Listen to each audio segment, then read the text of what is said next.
Hello students. तो आज आम +3 fourth semester Odia honours major paper 8 unit 3 रो सिलेक्टेड शॉर्ट क्वेश्चन 2 मार्किया एवं 5 मार्किया क्वेश्चन आंसर डिस्कस करवा। तो वीडियो को स्किप न करी समस्ते शेष पर्यंत देख। एबे आस क्लास टी स्टार्ट करवा। प्रथम क्वेश्चन कौन आसुची? कवि राधामोहन गणनायक केबे जन्मग्रहण करथिले? 25 अगस्त 1911 मसीहारे। परवर्ती प्रश्न, से केउं वंशर उत्तराधिकारी थिले?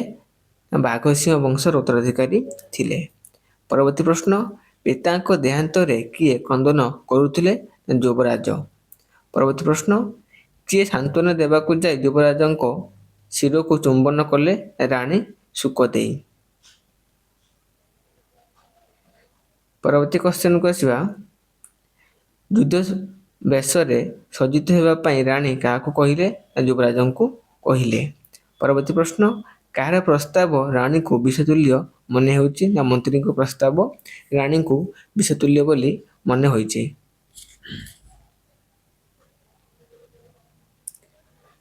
नेक्स्ट क्वेश्चन 7 को आसिबा, केउं झरणा भली समस्ते माती गले? ना हटकेश्वर झरणा भली समस्ते माती गले। परवर्ती प्रश्न, क्षत्रियर मूल धर्म कौन? ना युद्ध। परवर्ती प्रश्न, युवराजଙ୍କ नाम कौन थिला? दयानिधि थिला।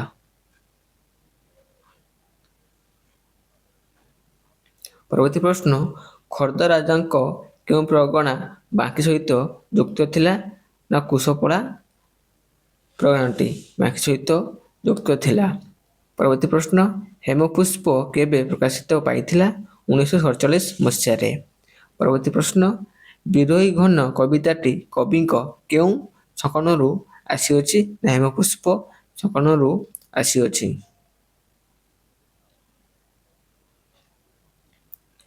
परवर्ती प्रश्न, विरोही घन कविताटी केउं प्रकारर कविता? ना संबोधनमूलक कविता।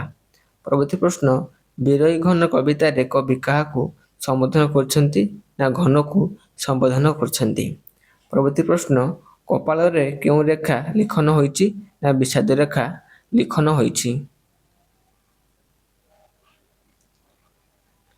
परवर्ती प्रश्न, गंडरे कौन अंकित होइछि बोली कवि कहिछन्ति? ना चिंतार कालीमा छाया अंकित होइछि बोली कवि कहिछन्ति। परवर्ती प्रश्न, सच्चिदानंद राउतरायଙ୍କ पिताଙ୍କ नाम कौन? ना प्रसन्न कुमार राउतराय। परवर्ती प्रश्न, प्रतिमा नायकर मुखरे कौन देखा जाउथला? ना व्रण देखा जाउथला।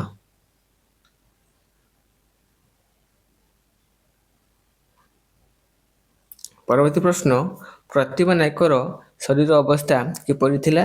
ना रोगजीर्ण थिला। परवर्ती प्रश्न, केउं रंगर माटी कथा कुआ जायछि? गेरुआ रंगर माटी कथा कुआ जायछि।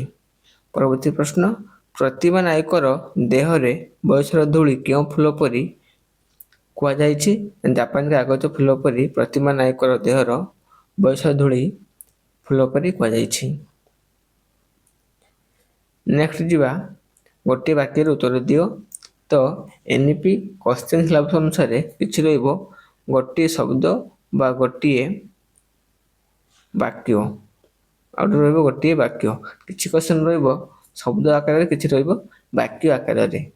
तो क्वेश्चन पैटर्न अनुसार मु शॉर्ट क्वेश्चन डिस्कस कर दोछि। तो प्रथम क्वेश्चन कोन आछी?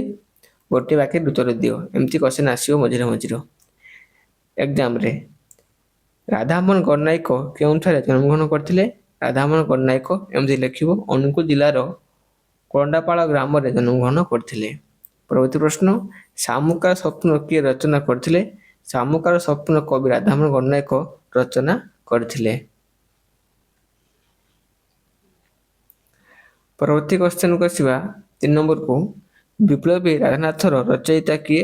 विप्लवी राधानाथ रचयिता हेउचंती राधामोहन गणनायक। परवर्ती प्रश्न, युद्धभूमि रे केउं राज्यर राजांक मृत्यु होइथिला? युद्धभूमि रे बांकी राजांकर मृत्यु होइथिला। परवर्ती प्रश्न, केउं राज्य रे राजांक आक्रमण रे बांकी राजांकर मृत्यु होइथिला? ना खोदा राजांक आक्रमण रे बांकी राजांकर मृत्यु होइथिला।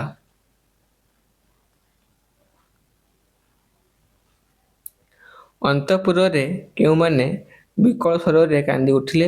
ଅନ୍ତଃପୁରରେ ନାରୀମାନେ ବିକଳ ସ୍ୱରରେ କାନ୍ଦି ଉଠିଲେ। ପରବର୍ତ୍ତୀ ପ୍ରଶ୍ନ, କାହା ପାଇଁ ବଞ୍ଚି ରହିବା ବୋଲି ରାଣୀ କହିଲେ? ଯୁବରାଜ ଦୟାନିଧି ପାଇଁ ବଞ୍ଚି ରହିବା ବୋଲି ରାଣୀ କହିଲେ। ପରବର୍ତ୍ତୀ ପ୍ରଶ୍ନ, ବାଙ୍କୀ ଭୂପତି କିଏ? ବାଙ୍କୀ ଭୂପତି ହେଉଛନ୍ତି ଧନଞ୍ଜୟ। ପରବର୍ତ୍ତୀ ପ୍ରଶ୍ନ, ବଡ଼ମ୍ବା ସେନା କାହା ସହିତ ମିଶିଗଲେ? ବଡ଼ମ୍ବା ସେନା ବାଙ୍କୀ ସହିତ ମିଶିଗଲେ।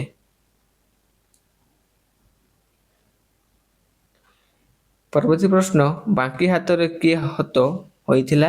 ବାଙ୍କୀ ହାତରେ ବୀର ସେନାପତି ଧନୁର୍ଦ୍ଧର ହତ ହୋଇଥିଲା। ପରବର୍ତ୍ତୀ ପ୍ରଶ୍ନ, ଉପେକ୍ଷିତା କାହାର ରଚନା? ଉପେକ୍ଷିତା ମାୟାଧର ମାନସିଂହଙ୍କ ରଚନା। ପରବର୍ତ୍ତୀ ପ୍ରଶ୍ନ, ମାୟାଧର ମାନସିଂହଙ୍କ ଗୋଟିଏ ରଚନା ନାମ ଲେଖ ନା ଅକ୍ଷତ।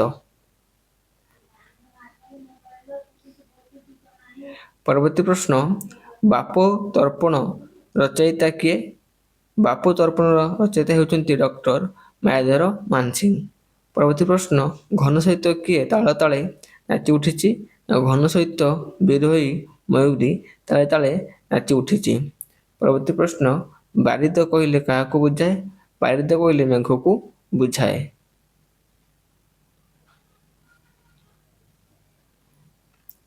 ପରବର୍ତ୍ତୀ କ୍ୱେଶ୍ଚନ ଷୋଳକୁ ଆସିବା।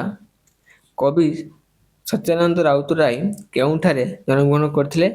ସଚ୍ଚିଦାନନ୍ଦ ରାଉତରାୟ ଖୋର୍ଦ୍ଧା ଜିଲ୍ଲାର ଗୁରୁଜଙ୍ଗ ଗ୍ରାମରେ ଜନ୍ମଗ୍ରହଣ କରିଥିଲେ। ପରବର୍ତ୍ତୀ ପ୍ରଶ୍ନ, ତାଙ୍କ ମାତାଙ୍କ ନାମ କ'ଣ ଥିଲା? ତାଙ୍କ ମାତାଙ୍କ ନାମ ଥିଲା ମୁକ୍ତା ଦେବୀ।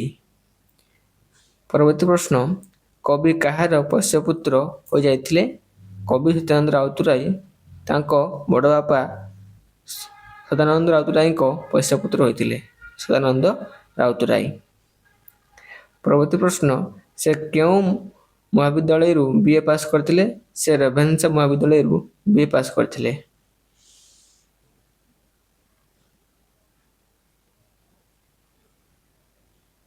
ତେଣୁ ଆସିଗଲା 2 ମାର୍କିଆ କ୍ୱେଶ୍ଚନ, 2 ମାର୍କ କ୍ୱେଶ୍ଚନ।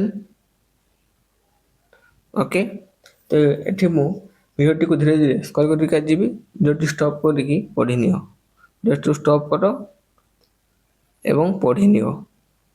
କାହିଁକିନା ମୁଁ ଯଦି ବି ପଢ଼ୁଛି ବା ଡିସ୍କସ୍ କରୁଛି ତ ଭିଡ଼ିଓଟି ଲଙ୍ଗ୍ ହେଇଯିବ, ସବୁ ପିଲା ପଳେଇବେ। ତ ସେଥିପାଇଁ ଧୀରେ ସ୍କଲ୍ କରୁଛୁ। ଭିଡ଼ିଓଟି ସ୍କ୍ରିନଶଟ୍ ନେଇନିଅ କିମ୍ବା ଷ୍ଟପ୍ କରିକି ପଢ଼ିନିଅ। ସାଙ୍ଗମାନଙ୍କୁ ନିଶ୍ଚିତ ଭିଡ଼ିଓଟି ସେୟାର କର, ଯାହାଫଳରେ ସେମାନେ କ୍ଲାସ୍ଟି ପାଇପାରିବେ। ଆଉ ସମସ୍ତେ ମନେ କରି ଗୋଟେ କମେଣ୍ଟ କର, ଯାହାଫଳରେ ମୋତେ ଇନ୍ସପାୟାର କରିଥାଏ ନେକ୍ସଟ ଭିଡ଼ିଓ ବନେଇବା ପାଇଁ। ତ ସମସ୍ତେ ନିଶ୍ଚିତ ରୂପେ କେଉଁ କ୍ଲାସ୍ କରିବା, କ'ଣ କରିବା, ତ ସେଥିପାଇଁ ଗୋଟେ କମେଣ୍ଟ କରି ସମସ୍ତେ ଯାଅ। ଏଇଟା ହେଉଛି 5 ମାର୍କିଆ କ୍ୱେଶ୍ଚନ। ଏଠୁ ଆରମ୍ଭ ହେଇଗଲା 5 ମାର୍କିଆ କ୍ୱେଶ୍ଚନ। ମୋ ଡିସ୍କ୍ରିପ୍ସନରେ ମୋର ଟେଲିଗ୍ରାମ ଗ୍ରୁପ୍ର ଲିଙ୍କ୍ ଅଛି। ତ ସମସ୍ତେ ଯାଇକି ଗ୍ରୁପ୍ରେ ଆଡ଼୍ ହେଇଯାଅ, ଯାହାଫଳରେ 1-2 ଘଣ୍ଟା ଭିତରେ କ୍ଲାସ୍ଟିର PDF ମୁଁ ଟେଲିଗ୍ରାମ ଗ୍ରୁପ୍ରେ ଅପଲୋଡ଼ କରିଦେବି, ସମସ୍ତେ ସେଠି ପାଇପାରିବ। ତ ଅନ୍ୟ ପିଲାମାନେ ଅଛନ୍ତି, ତୁମେ ଯାଇକି ଆଡ଼୍ ହେଇଯାଅ, କିମ୍ବା ମୋର ଯେଉଁ PDF ବା ଶେଷ କମେଣ୍ଟ ତଳେ ମଧ୍ୟ କମେଣ୍ଟ କରିପାରିବ। ମୁଁ ନିଶ୍ଚିତ ରୂପେ ତାର ରେସ୍ପନ୍ସ ଉତ୍ତର ଦେବି।